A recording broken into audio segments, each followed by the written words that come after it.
What's going on, Illumineers, and welcome back to the Madhouse. And today we're talking set 7. We're talking we got about 10 deck lists that I'm super excited to play. And I think if you look at them, if you check them out, if you watch the whole thing, you're going to be excited to play them as well. But most importantly, when I share these deck lists, let me know what kind of changes you're looking at. What I have versus what you've tested or what you think will be better, because that's how we just make the decks better. That's how we do better. That's how we help the community grow. So let me know. But I hope you enjoy the video and let me know what you think. But before we get there, let me move myself out of the way because we just finished our giveaway. So we have some giveaway winners, all right? So if these are one of you people, all right, we got Bufasa, who's taking home the gift set. That's the Lilo gift set. We've got Austin Byerman that's taking home a lore counter. Your boy Shag's taking home a lore counter. We got R Still Well taking home the Maribel Enchanted.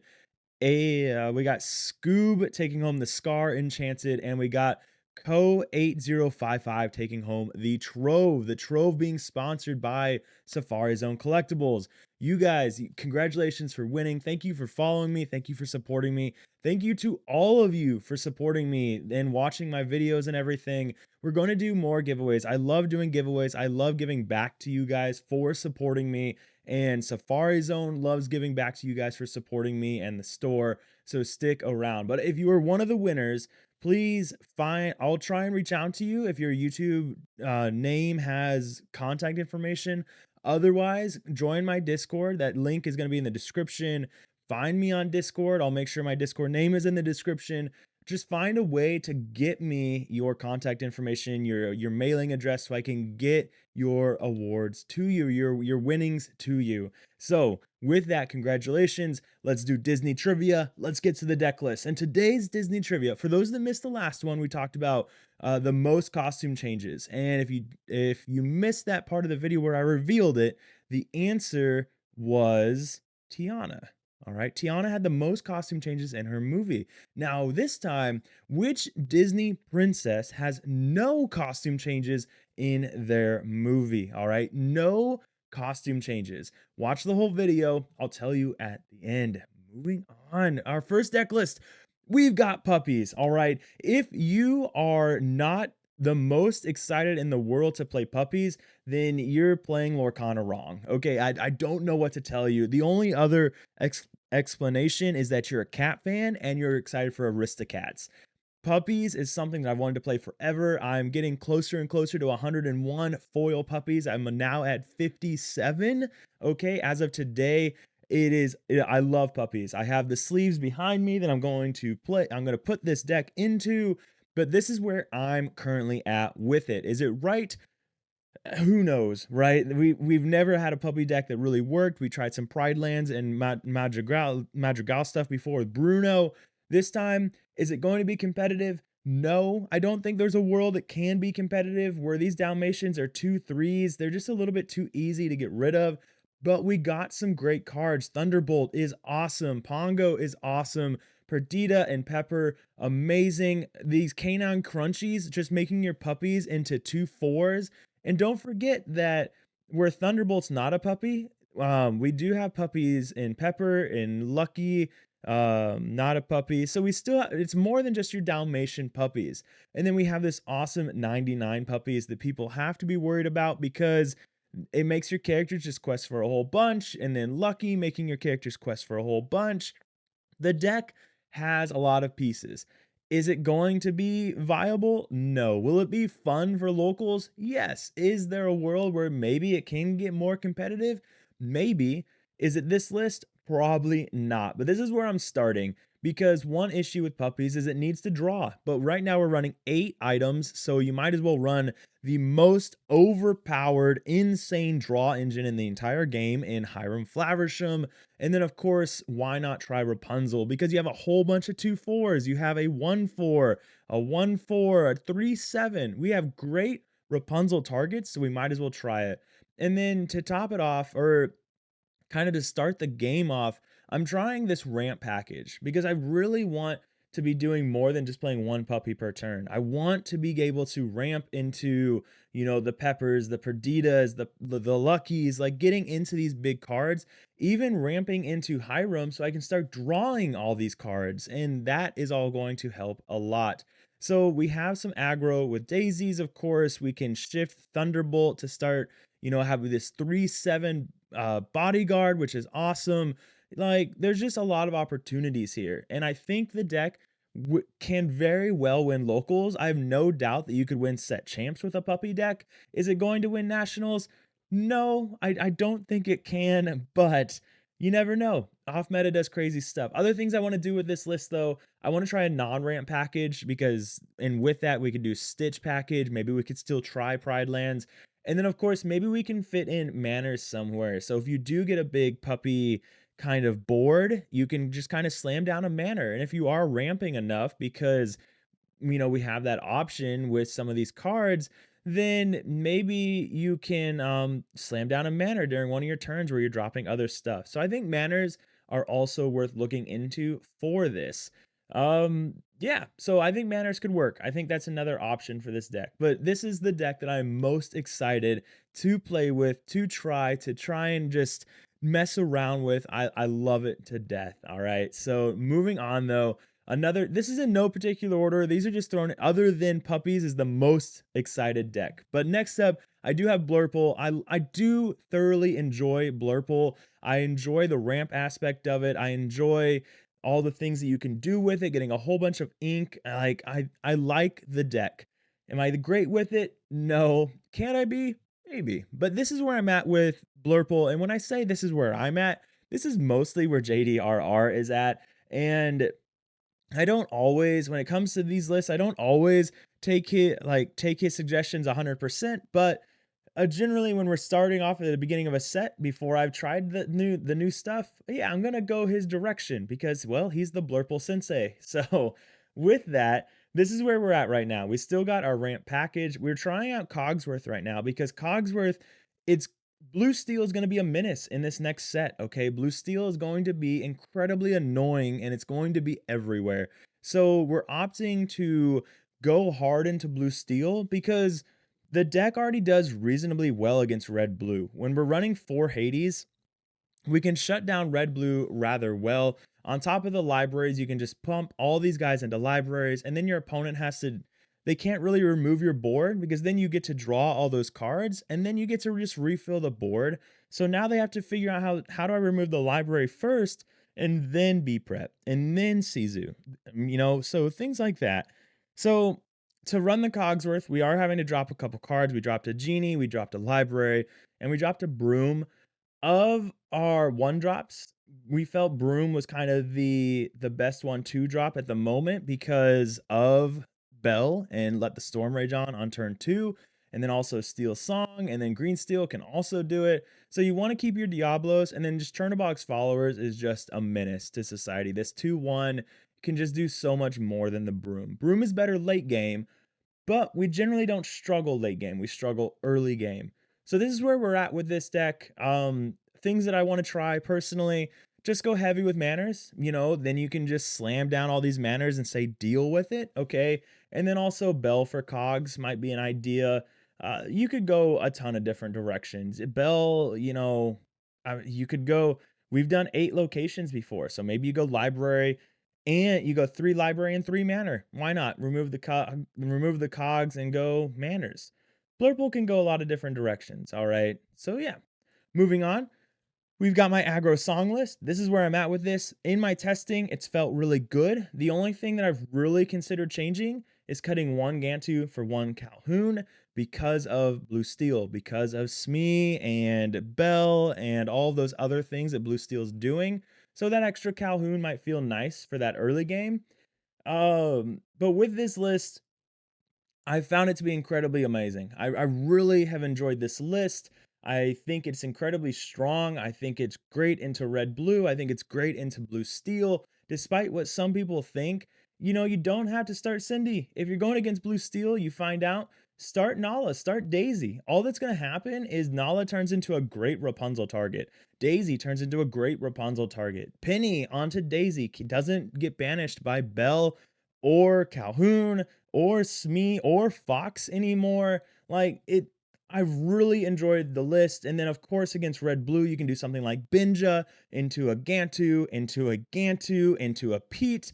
And then what does Red Blue do? They literally nothing. They can literally sit there and do nothing but watch you get to 20 lore. And it is it's an amazing feeling. It's an amazing feeling. And if you really liked Diggy Diggy Hole, of course, Diggy Diggy Hole still works. I did a list a list for that and talked about it in my previous video. So make sure you check that out. It'll be in the description. But this also has a lot of the same feelings, okay? You do lose one of your abilities to banish Baby Sizu, but where you pick things up is, of course, more one drops, the Gantus, things like that. So, really enjoying this list. And then as time goes on, I will go probably 4-2 just to test it and see if I miss that third Gantu. So, moving on. We've got Baja Blast, and I know I did a video on this list or not this list, but Baja Blast in general. It was against a racer deck. And I just got to admit, this deck, the more I play it, the more fun it gets. Like, there's the issue with it, and this does not fix any of it yet, is that if you don't see ramp on turn 2, it feels really bad. And if you don't see muses, it feels really, really bad. But with that being said, something that we do have now is Sapphire Coil. Sapphire Coil feels really nice because you can optimally run under the sea and you can run muses even better. One of the decks that I lost against, they had 3 attacks, so I just couldn't bounce their characters. But with Coil, I can bounce pretty much anything now. So that feels really good. I'm still running heavy on Bend to My Will because Bend to My Will is kind of what makes this deck really possible. I've opted to keep Peter Pan for now because Peter Pan is a great way to just stop location decks. It's a great way to stop mana spam. It's a great way to stop aerial dime. Like, because if you do under the sea your opponent, you can't hit their aerial. But if all they have is aerial, then they have to use their aerial to challenge into Peter Pan and then dime if they go that route. So that doesn't feel great either. And then I've opted to keep Mother Gothel. And the reason for this is because if you do under the sea their board, then you can play Mother Gothel, and maybe all they have left is an aerial. So now their aerials, goes back to their hand, and so now they have to reuse a turn to play aerial. And then the rest of it's pretty normal. If I made any changes from here, it would be with these song counts right here.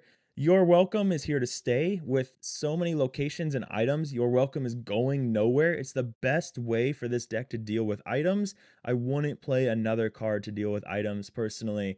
But yeah, I really enjoy the deck. I really do.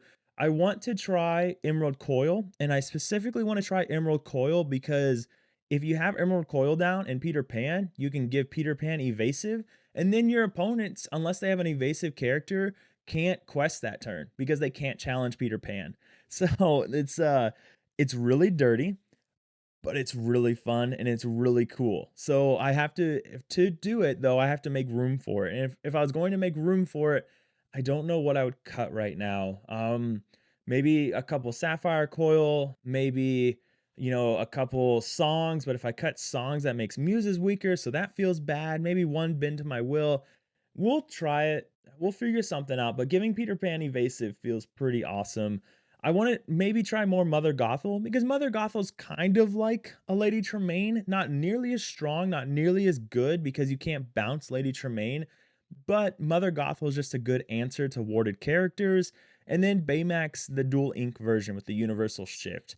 I think that's really cool. The only reason it's not in here is because of Blue Steel again. And if Blue Steel starts with Bell and then let the Storm Rage on your Tipo or Clarabelle, you don't really have a reasonable shift target for it. Yeah, you could shift onto your Grandma Tala, but then it's too late to really do what you wanted to do anyways. So I do want to try that though. I do want to try Baymax. In order of precedence, it'd probably be Emerald Coil, Baymax, Mother Gothels. But yeah, I like where the list is at. I think it's fun. I think that it can do really well into the next set as well. So, moving on.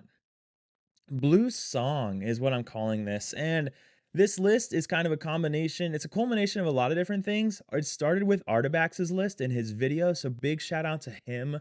And then it kind of culminates from my Steel Song list where I run this same song package of 4, 4, and 3. Uh, I will say in my Steel Song, I have opted to go 4, but that's only because of Ursula, right? So in my Steel Song package, I have Ursula that I can play on 2 and then play Zeus. Here, you can't do that. So I might drop down to 2 Zeus. That might feel better. And as I look at this, that's probably the first thing I'll do is drop Zeus down to 2 because, yeah, that's probably what I'll do is drop Zeus down to. Anyways, moving on.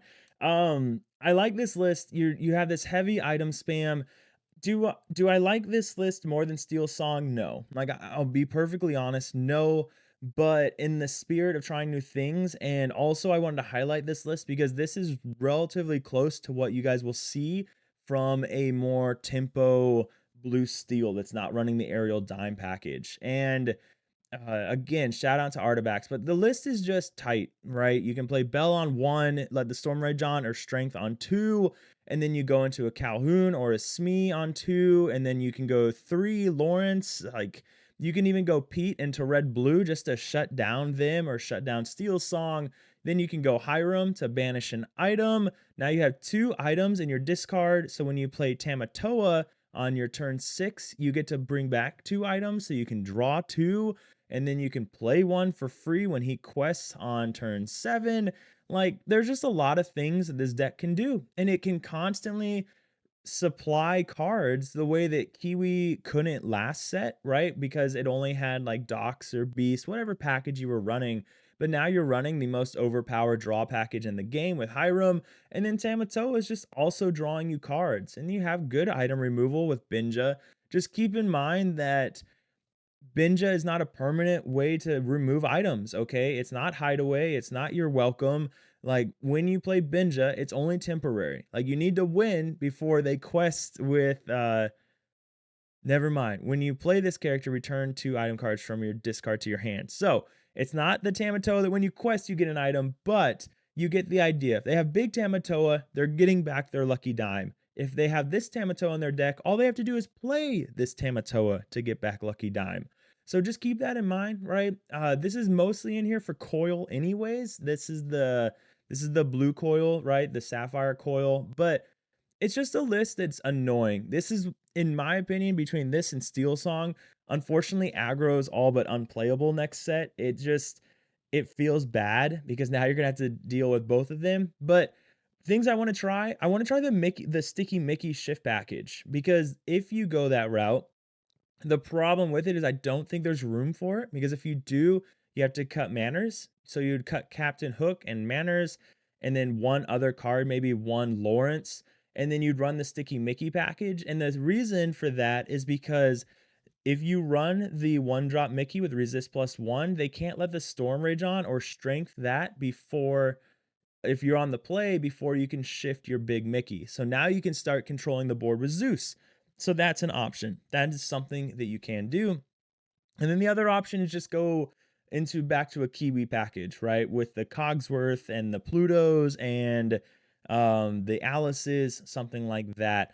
So yeah, just different options. You would cut the songs for that and just use Bell as a way to control the board early as a great 1-drop. And so yeah, just something else you could try. So I recommend that if you didn't like the song idea, because the songs can be, if you don't see Bell, right? So just know your mulligans. If you're gonna play, if you have Let the Storm Rage on but no Bell, you probably don't keep Let the Storm Rage on, right? And now if you have Bell and Let the Storm Rage on, and then you mulligan 5, then you could keep both because you'll probably see 1 of 8 items. So just learn the mulligans. You'll have to play with it. Find out, do I like the songs? Do I like that control route?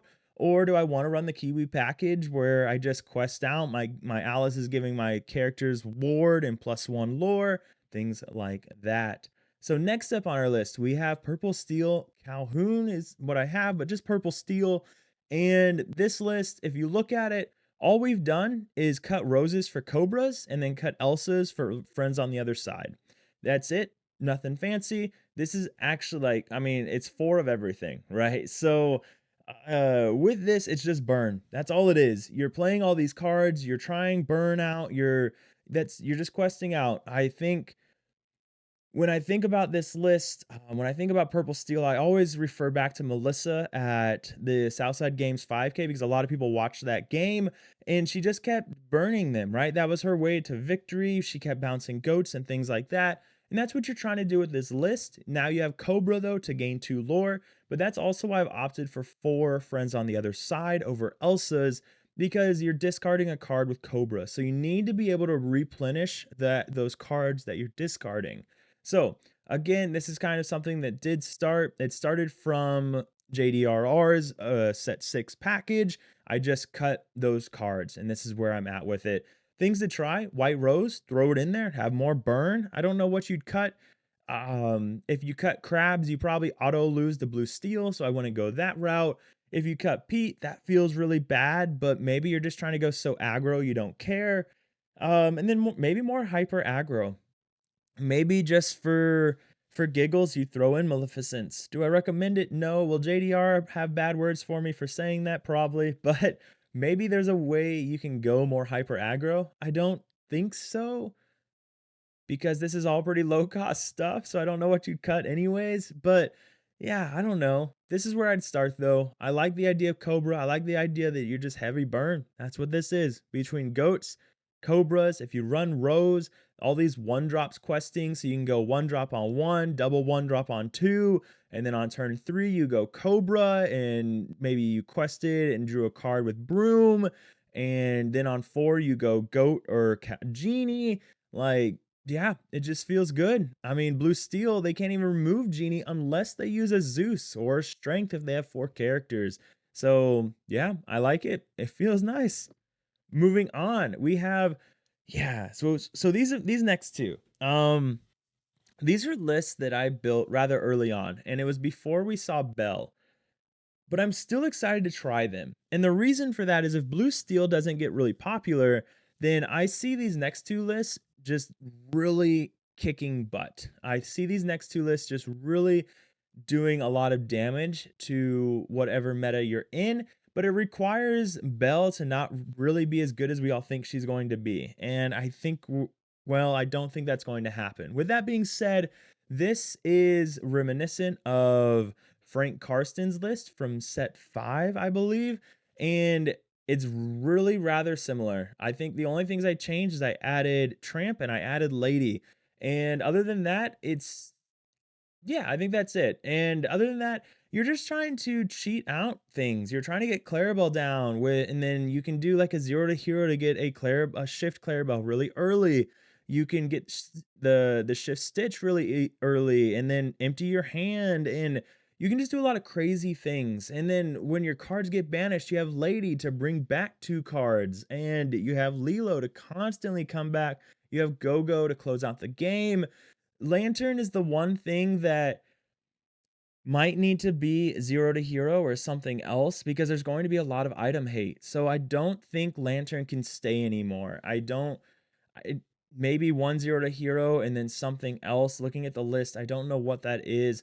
Maybe you just throw in 2 Inkables, whatever that may be. Maybe you just throw in 2 Cindy's just because. And if they live, then you have an easy way to sing 0 to hero other than singing it with one of your 2-drops.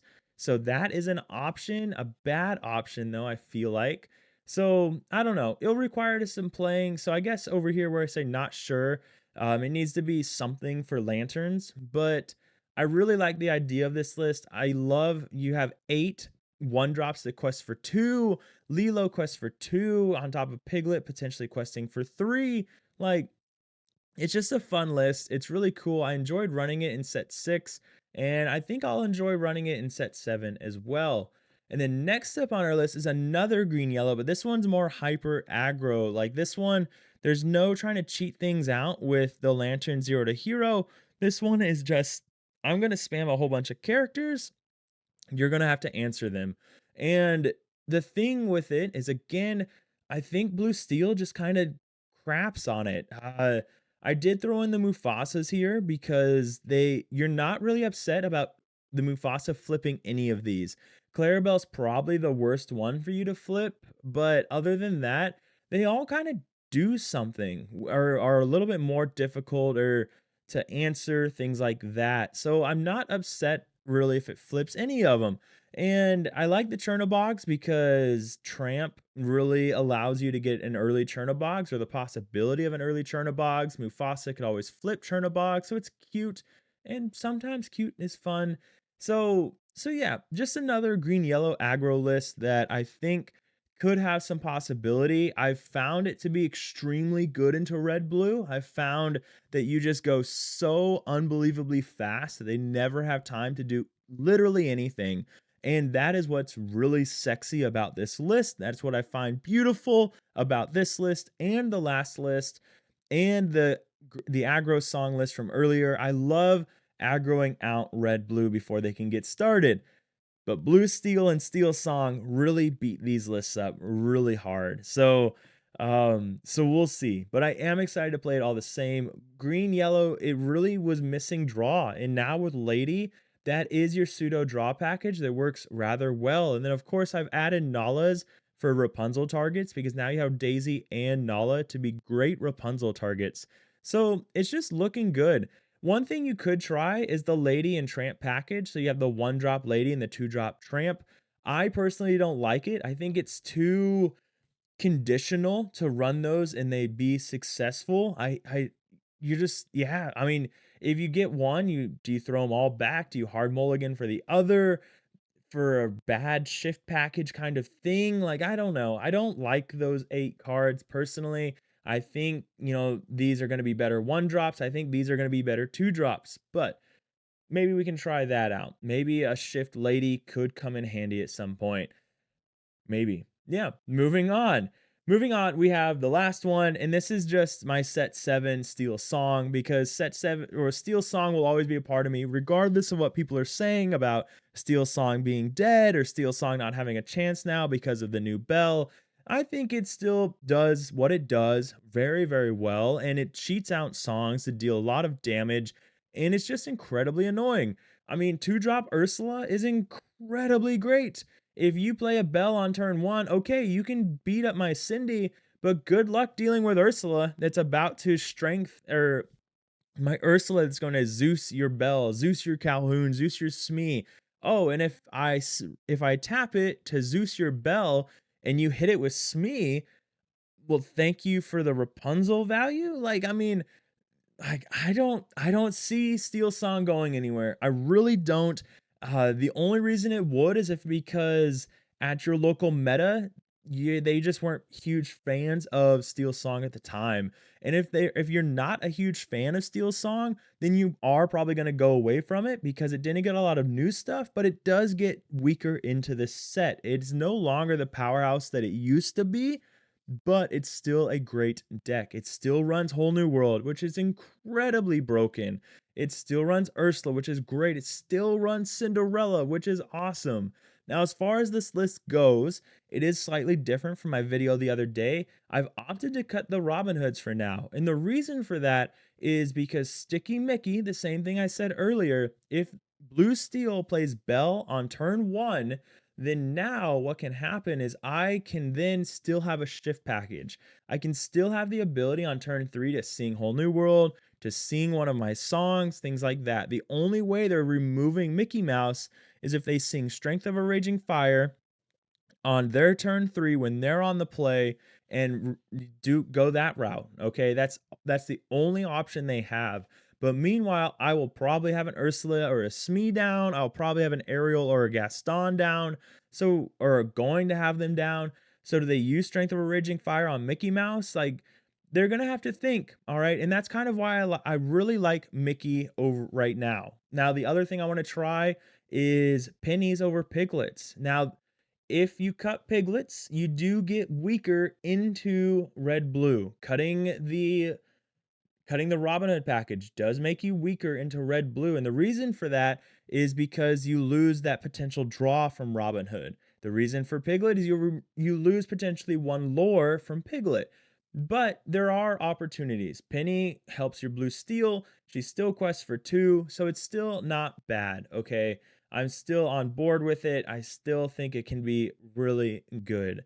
So, another thing you could try is Calhoun's, but your uninkables are getting pretty high, so I don't know if I'd go that route. One thing to note is I did cut the Gantus, not because I haven't tested it yet, or not because I've tested it. I've not tested Gantus in this list yet, but I've cut them for now because I think the synergy is just going to be much harder in traditional Steel Song than it will be in the Aggro Song.